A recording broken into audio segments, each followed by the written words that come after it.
So, my presentation is on USA Gymnastics handling of the Larry Nassar crisis. So, the day before the 2016 Rio Olympics, the Indianapolis Star published a story in which they said that USA Gymnastics was allowing predators to operate undetected by failing to report complaints of sexual abuse to appropriate authorities.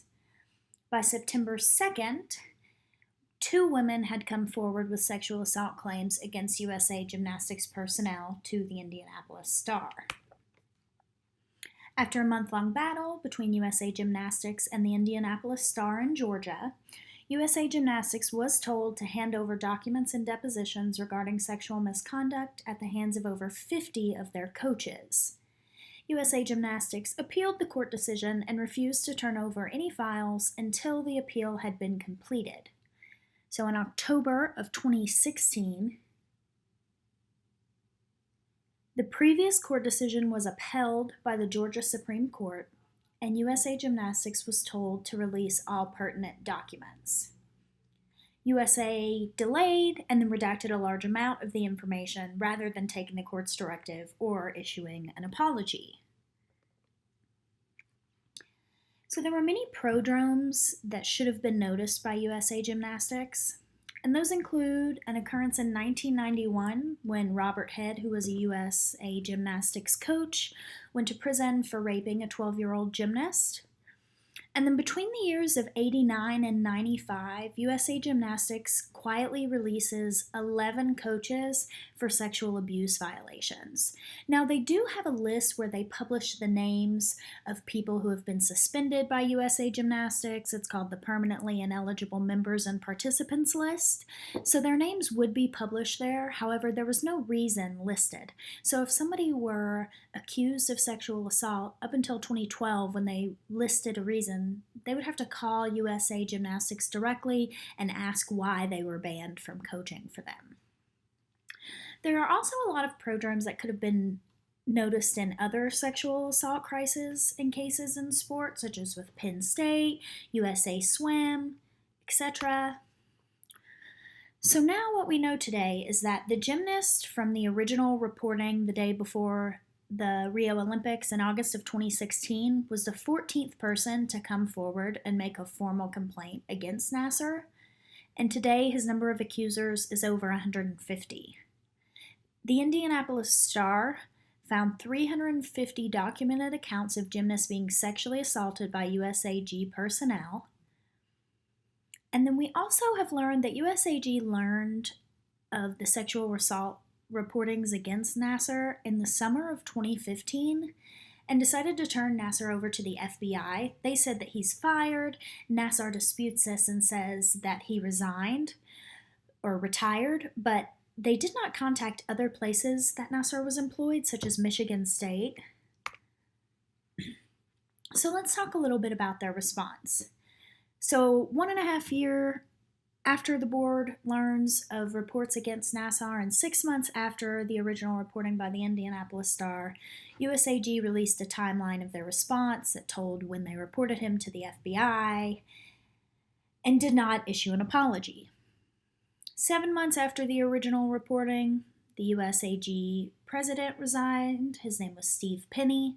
In the same month, a board member also admits in a Senate Judiciary hearing that someone probably knew about Nassar. They still did not issue an apology. 10 months after the original reportings, USAG released the findings of independent investigation into their handlings. They still did not issue an apology. A year and 4 months after the initial reporting, USAG appointed a new president and filed for bankruptcy. Still no apology. A year and 6 months after the initial reporting, every board member of USAG had resigned. Still had not issued a formal apology. They were also having gymnasts sign NDAs preventing them from talking about abuse at the hands of Nassar, and there were no press conferences held up until this point. A year and 8 months after the original media reportings is when USAG finally apologizes and takes accountability in front of Congress while being questioned. The new president, Kerry Perry, finally makes an apology and takes accountability. So, in comparison, Michigan State was also going through the same crisis at the same time. Nassar was also employed there, and he was working as an athletic doctor, so he was seeing athletes of all sports, not only gymnastics. So, 6 months after their first documented claim at MSU, and then within days of media reportings using Nassar's name, they used a tone of regret, they admit imperfection, and they issue a statement to all publics. 9 months after the complaint and 3 months after media reportings, MSU apologizes to athletes and all impacted. So it only took 3 months after the initial reportings that they issued a formal apology. They also updated all students, athletes, personnel, media, all of those relevant publics on a monthly basis throughout the crisis. So it would have been best for USA Gymnastics to have noticed prodromes and began mitigating the crisis in the detection phase, which would have allowed them to move to the prevention and preparation stage of the crisis. But USA Gymnastics began their crisis communication response immediately in the containment phase because they missed those 2 steps. They then failed to move on to the recovery stage for almost 3 years after their board members learned of the sexual assault claims made by Nassar. USA Gymnastics is once again facing another scandal over abuse of athletes, as an Olympic coach, Maggie Haney, was suspended for verbal and mental abuse of athletes.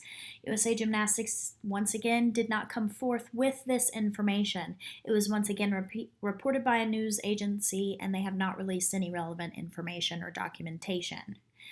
So while apologia theory was the right response as a general theory, as there were many young women and girls who were owed an apology, it was the way in which USA Gymnastics employed apologia theory by not taking account or taking accountability for what they had done that led to their failing crisis response. And